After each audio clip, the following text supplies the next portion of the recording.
ہم اپنے بچوں کو بچپن سے ہی دکھاوے کا عادی بناتے ہیں، وہ پھر ساری زندگی محض شو پیس بن کر گزارتے ہیں۔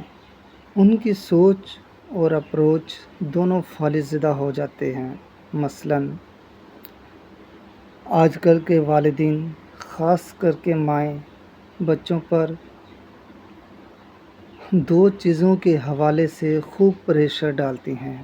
نمبر 1، تم نے بہت اچھی انگریزی بولنی ہے تاکہ سوسائٹی کو امپریس کر سکو۔ نمبر 2، تم نے اچھے گریڈز لینے ہیں، وہی سوسائٹی پر روب ڈالنا ہے۔ میری گزارش ہے کہ بچوں کی سوچ میں بچپن سے دکھاوے کا زہر نہ گھولیے۔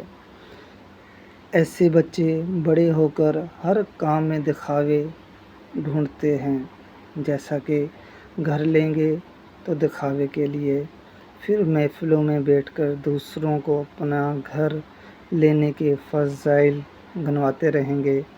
مہنگا موبائل لیں گے تو دکھانے کے لیے، 4 پیسے ہوں گے تو قسطوں پر گاڑی خرید کر خود کو قرضے میں محض اس لیے ڈبو لیں گے کہ سوسائٹی میں روب جھاڑ سکیں۔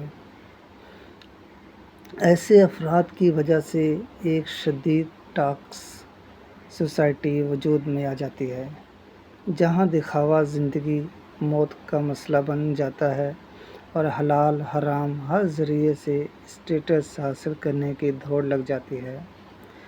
اس ٹاکسک رویے کی آبیاری مائیں بچپن سے شروع کر دیتی ہیں۔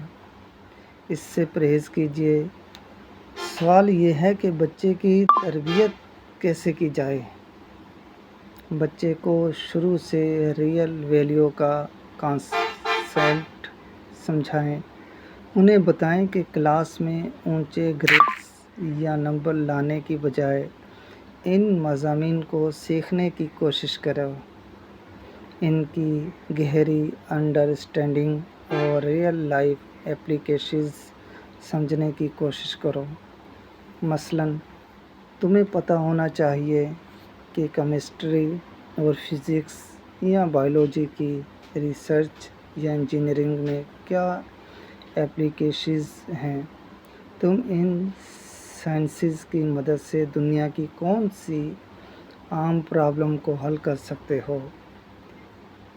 اسے ان اسٹارٹ اپس کا تعارف دیجیے جو ٹیکنالوجی کی مدد سے نہ صرف اہم پرابلم حل کر رہے ہیں بلکہ بھاری ریونیو بھی جنریٹ کر رہے ہیں۔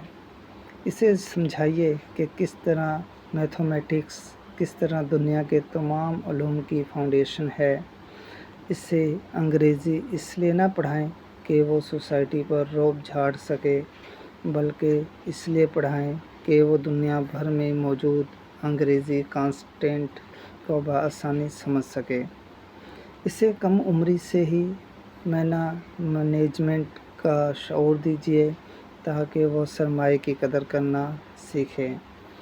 اسے حوالے سے میچور فیصلے لینے کی قابلیت پیدا کر سکے۔